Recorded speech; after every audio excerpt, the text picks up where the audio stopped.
Oh, as you know, mga kababayan, ngayong araw na to, pinagpapatuloy ng Committee on Good Government and Public Accountability yung investigation sa paggastos ni Inday ng confidential funds. Nagpadala po si Inday ng representative na abogada. Manang-mana po kay Inday. Ayaw din manumpa na magsasabi na ang tapat. Inalayas ng mga congressmen. Unang-una niya, hindi ka naman namin imbitado. Tapos, pangalawa, ayaw mong manumpa na magsasabi ng tapat. Ayan ba? Si Attorney Emily Turintira, Chief Legal Counsel daw siya, mga kababayan ni Inday. Ayaw manumpa. Yun siguro din yung instruction mga kababayan ni Inday. Sabi ng mga kongresin, bawal man niya dito magsalita na hindi nanumpa. Ngayon, 4 sa mga opisyal na matitigas ang ulo, kinontempt na po ng ating mga magigiting na congressmen. Kasi kung ano-anong mga palusot po yung nilagay sa excuse letters nila. Yung iba may excuse letter, yung iba talagang totally inignore yung invitation ng Congress. Kaya kinontempt na sila. But before ko mga kababayan, ibigay sa inyo yung full story ng mga balitang yan. Kasi takang-taka po si Congressman Valeriano ng Maynila. Grabe yung paglobo ng paggastos ni Inday po. Click subscribe muna dito sa ating YouTube channel and hit the notification bell para lagi po kayong updated sa mga kaganapan dito sa ating bansa. Like and share na rin po ninyo ng ating video. At huwag na rin po ninyo na skip yung ating mga commercial ads para tuloy-tuloy lang ang pag-unlad ng Bagong Pilipinas. At itong ating programa mga kababayan, atid sa inyo nitong ating mga sponsors. Firmax Firming and Lifting Cream. Pinapay po sa mga pulses in affected area. Mainam po ito sa mga pains at paninigas ng mga kaso-kasuan.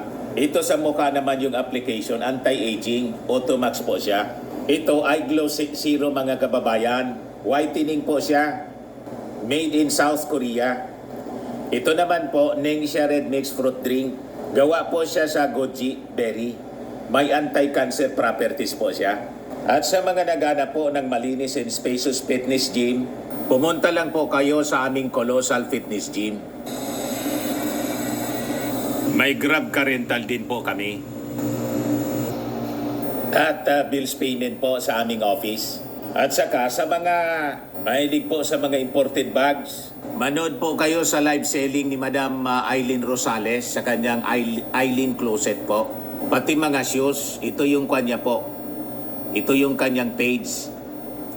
Kita ninyo, napakagandang mga online selling po siya. Si Madam Eileen Rosales. Cellphone number niya po, 773-798-7816. Balik tayo mga kababayan sa ating kwento. Nagpalabas po ng matigas na warning, matapang na warning si Committee Chairman Joel Chua. Sabi po niya, any attempt niya to block Congress from investigating where public funds were spent will not be tolerated. Hindi po tatantanan ng Kongreso si Inday kahit iwas pusit po siya. Ngayon, sabi nga natin, ang kawawa yung kanyang mga tao kasi with this contempt order, ipapa-aresto na po sila at i-detain sa Congress. Yon ang naging motion mga kababayan ni Congressman Acop at malamang talagang may paglalagyan si Inday.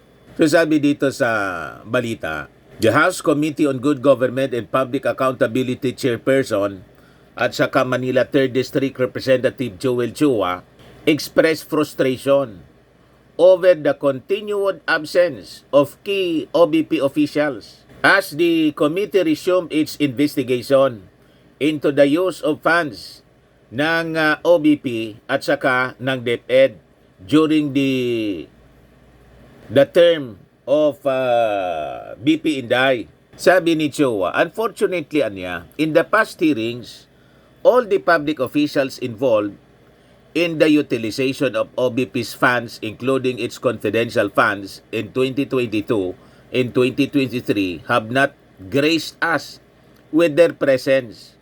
Despite this, anya, the committee's thorough examination of documents from the Commission on Audit, Department of Budget and Management, saka other government agencies, nangyari pa rin over 4 previous hearings.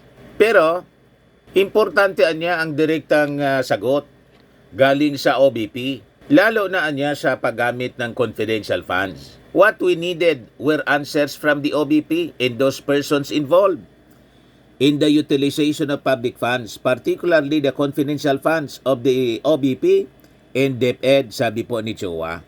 Napakarami anyang pagkakataon ang binigay sa OBP, ngunit hindi naman napapalampas ang anumang pagharang sa legislatura na alamin kung saan ginastos ang pondo ng bayan. O di, ano niya Mr. Maravillas, paano yan? Wala pong patutunguhan itong pag-iwas ni Inday. Makukorner at makukorner siya ng Congress. Tulad po ni Digong. Si Digong ngayon, hinamo na ng mga members ng Quadcom. Gawin mo anyang totoo yung banta mo na sipain kami. Hindi mo anya kami masisipa. Kung nandyan ka, pumunta ka dito sa amin. Umarap ka sa Quadcom hearing at subukan mong sipain kami. Nagagawa talaga ng katapat po yung mga Duterte. O ngayon, iniintay natin kung ano yung sunod na sasabihin mga kababayan ni Digong. Kasi hinamo na siya ng Congress, ng Quadcom, magpakalalaki ka niya. Madaling sabi, pag hindi siya umarap, tingin sa kanya ng mga members ng Quadcom po, bayot. hindi totoong lalaki. Be man enough, sabi ng mga congressmen. Ganon din dito kay Inday. Unti-unti na sila mga kababayan na nakukorner. No amount of squid tactics ang uubra mga kababayan dito. Ngayon, ang kinontempt yung mga tao ni Inday. Ang sunod niyan, si Inday na. Alangan man po, irespeto pa mga kababayan si Inday. Pati si Digong po, ang tingin ko, ganun din ang direksyon. Hindi man nire-respeto yung Congress, irespeto mo pa. Kaya nagparinig na po yung Quadcom. Ang pagrespeto niya is a two-way street. Hindi yung gusto mo, ikaw lang yung irespeto. Pero kami ayaw mong irespeto. O di ba? In like manner. Kasi pari-pareho yung members po ng Quadcom at saka nitong Committee on Public Accountability and Good Governance. Ganon din po. Ganon ang rules mga kababayan ng Congress. O ito na yung mga mga opisyal ni Inday na kinontempt dahil sa ulit-ulit mga kababayan na pag-ignore sa summons ng Kongreso into the alleged misuse of confidential funds, yung investigation. Ang mga na-contempt ay 4 po na mga officials ni Inday.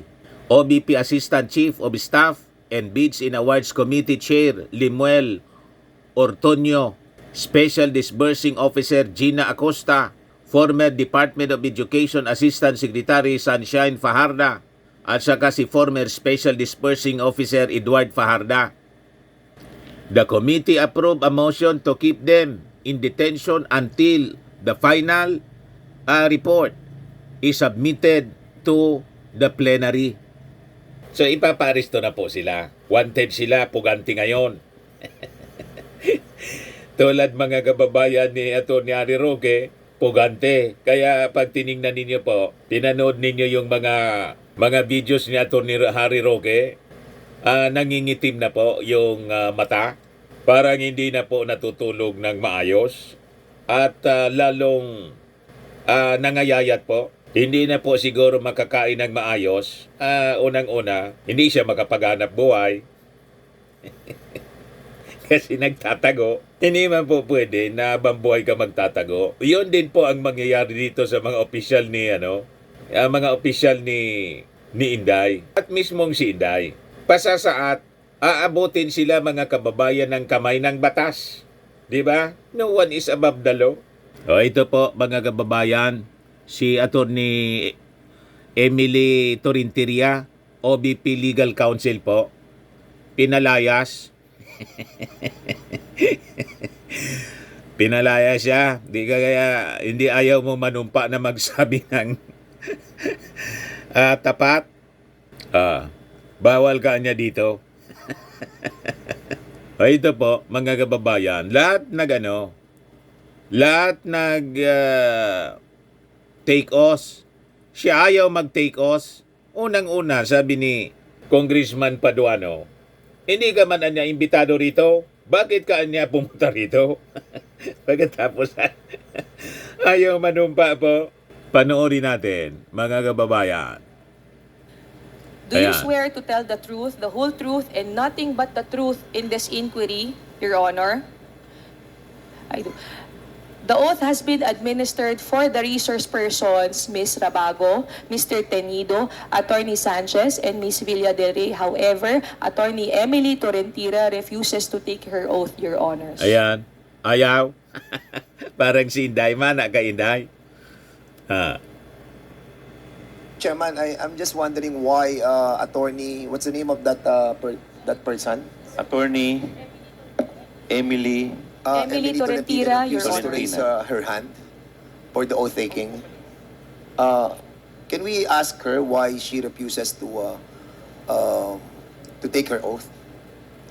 May I, Mr. Chair? You can Your all sit down, Honors. ma'am. Upo na po. Thank you. bakit Your daw po Honor. ayaw ninyo mag-take ng oath? No, Your Honor, I am not refusing to take the oath. Prior to being asked to take the oath, I was trying to explain, Your Honor, that I am not an invited resource person.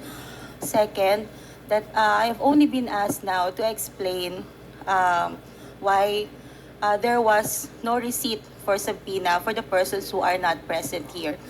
That is what I am trying to say, Your Honors, respectfully. I just wanted to explain that as part of the Legal Affairs Division of the office, I wanted to explain why we did not receive. In accordance with the rules governing inquiries in aid of legislation, wherein the rules of court suppletorily applies, Rule 14 in relation to Rule 21 of the Rules of Court, Your Honors, personal service must be made to resource persons who are being issued subpoena.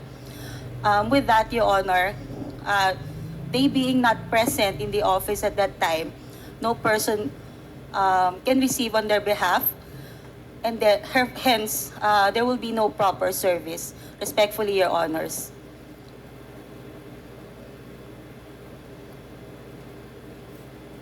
We accept that that guidelines, no, that you mentioned a while ago. But you all know that this is in aid of legislation, and the reason why we are trying to course this invitation to the office of the president, we discussed this lengthily already, and the testimony of Attorney Lopez is so important to us. And also si Pajarda. And I think, Mr. Chairman, with this kind of explanation that being manifested by Attorney Tolentino, as much as we accept that premise of her, but somehow we are all guided with moral decency, no? That somehow, sana Mr. naman, Chairman. umattend naman po sila dito kahit na sabihin po natin that Si Baduano Kaya po. umusok uli. ito po yung Gusto sinasabi nang pumasok? inyong minention a while ago, but I think somehow sa akin personally that is not accepted. And isang tanong lang, attorney, have somebody told you not to accept all those invitations? No, Your Honor. It was a. So it is in accordance with the rules, Your so Honor. it's your own Attorney, volition. we will recognize you later because hindi po kayo nag-take ng oath. Okay na po. Mr. Chairman, You've already said your piece. Thank you, Your Gentlemen. Honor. Congressman May I Paduano, ask you're the good recognized. attorney, what is your role in this? You are not invited, but you are present in today's hearing, and you never take your oath. Why? Legal counsel. What is your presence? Napikon-pikon Mr. uli si Chair, Paduano. Your Honor, I am the Chief of Legal Affairs of the Office of the Vice President. So, I am here to represent the institution, Your Honor. so you are here to represent the institution. You should, before talking, you should take your oath. Because that is on record. You're a lawyer. You know that. You cannot speak unless until you take your oath. That's the rule, internal rules of this House and this committee. You cannot speak unless you take your oath. Or else, I will move to excuse you in this room. Your Honor, if I may, Mr. Chair. Point of order, Mr. Chair. Mr. Chair, What is your point of order? yeah, I take the position of Congressman Paduano. I really don't know why she's here. Has she forwarded any explanation written as to her attendance?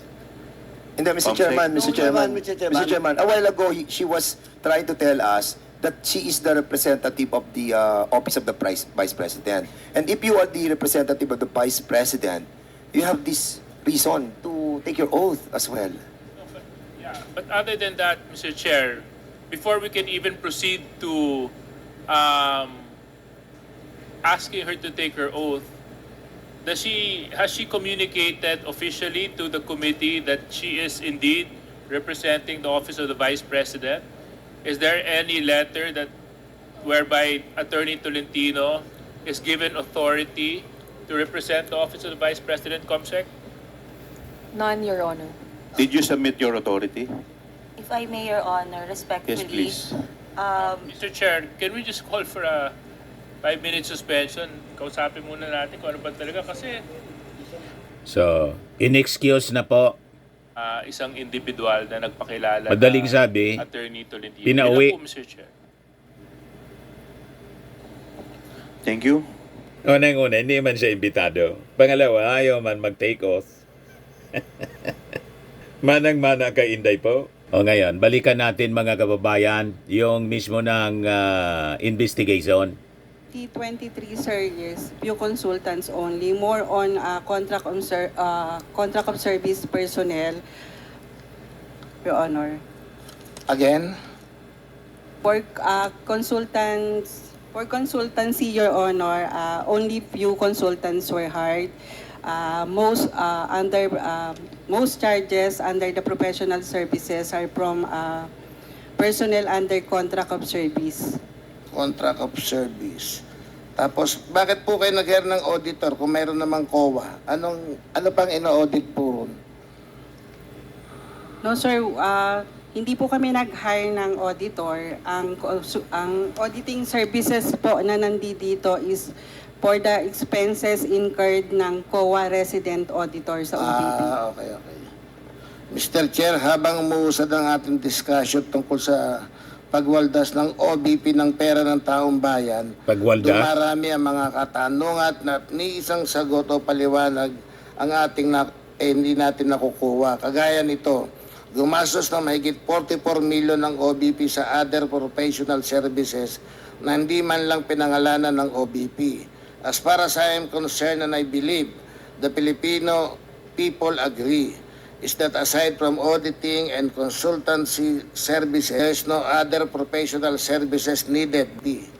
If indeed such professional services were not tainted with fraud or malice, then the OBP should have at least provided an item describing such. Mr. Chair, nakakaduda ito. Hindi lamang barya yung 44 million na pinagpagura ng taong bayan para lang gastahin ng basta-basta ng OBP. Ma'am, dito naman po tayo sa susunod na line item, financial assistance.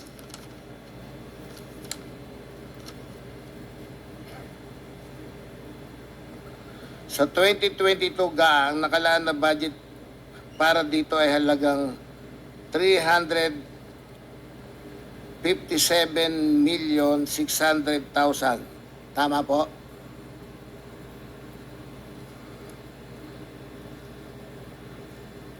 Your Honor, under the assistance subsidy GAA 20. account, Financial Assistance Subsidy. Apo. GAA 2022. there's 357,600,000. for 2022, Your Honor, our records is 378,820,757 pesos and 65 centavos, Your Honor. Yan po yung na-consume. Yes po, Your Honor. Pero yung nasa GAA 2022, 357,600,000. Tama po, Your Honor. So, Comsec, ano yung slide para makita rin po ni Miss Villa Del Rey.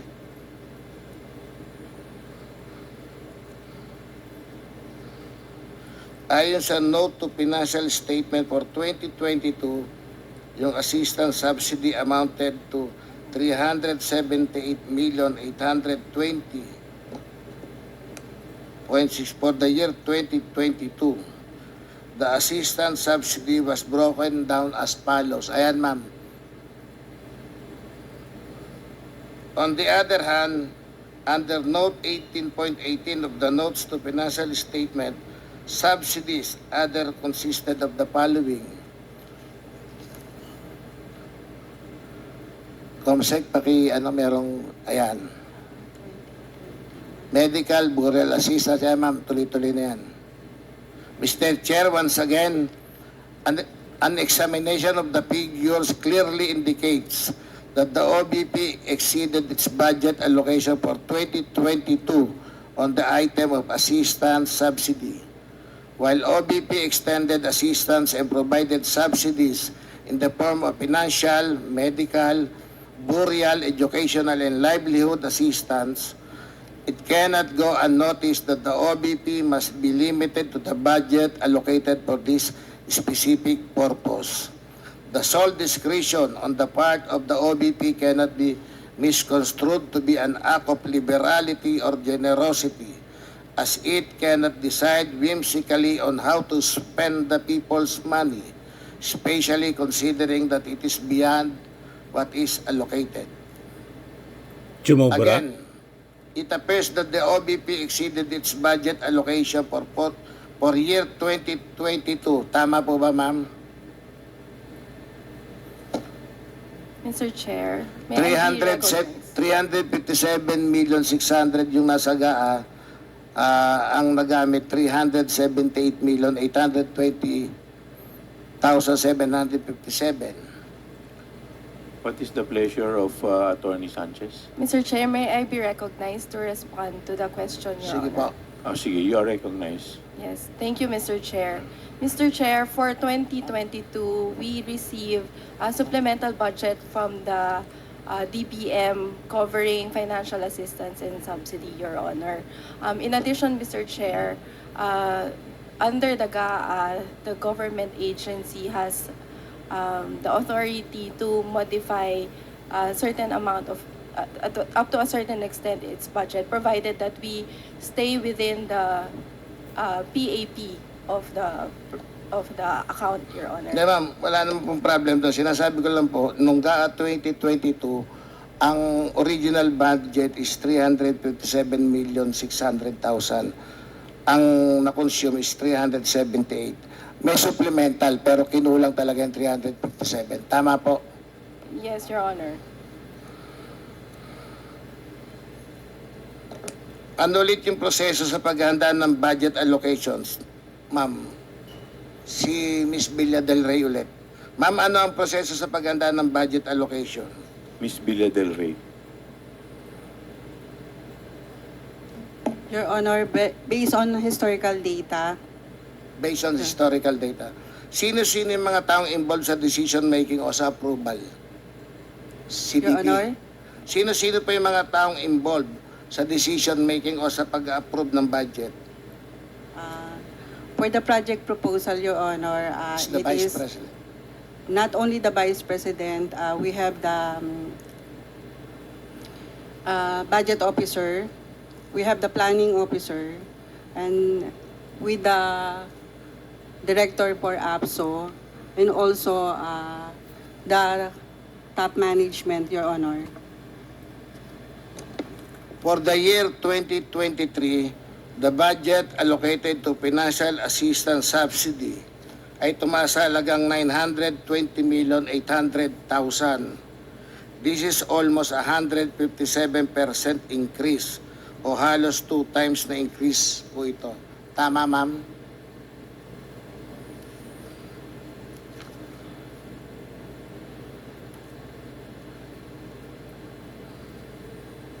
Tama po. More or less, Your Honor.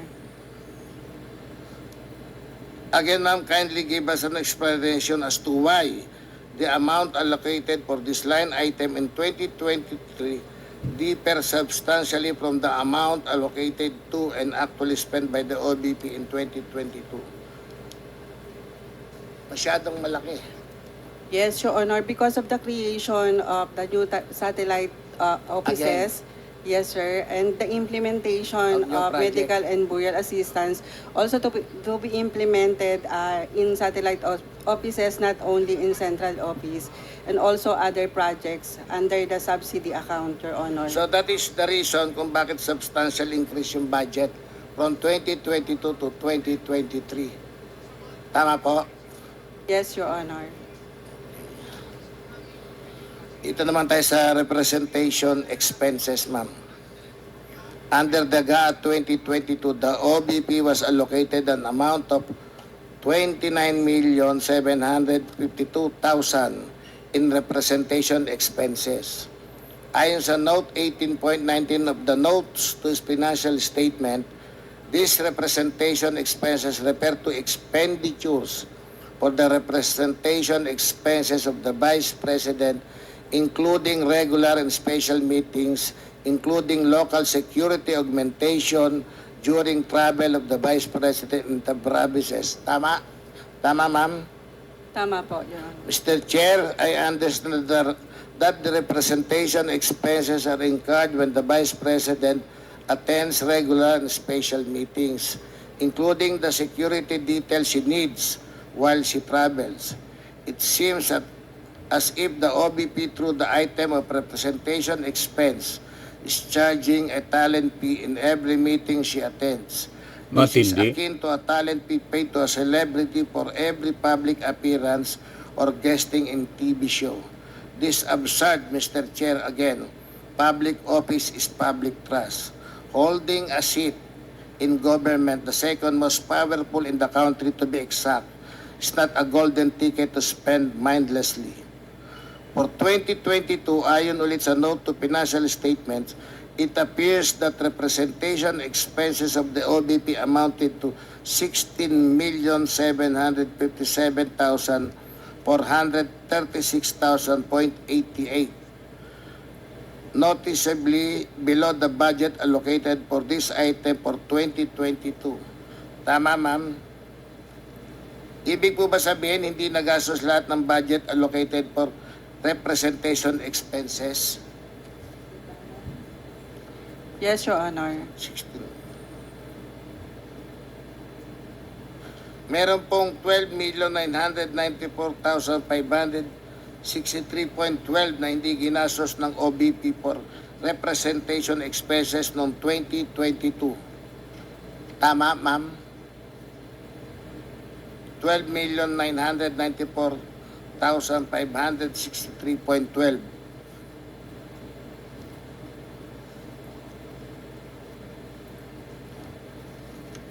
Tama po, Your Honor.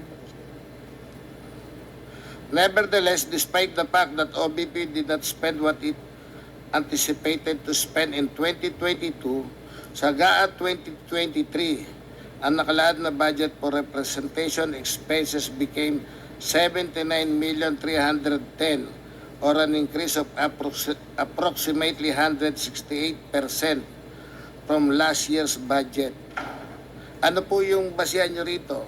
may natirang ang representation expenses ng 2022 and yet sa 2023 mas malaki yung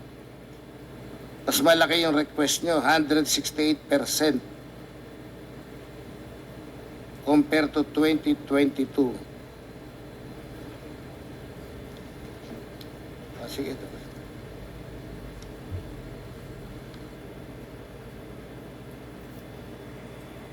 Yes, Your Honor. The significant increase is based on the expansion of the office with the 10 satellite offices and 2 extension offices in addition to the central office, Your Honor, for the representation expenses of the Vice President. Pero ma'am, 2022, natirang kayo ng budget sa representation expenses. Siya na rin po ang Vice President nung kalahating taon.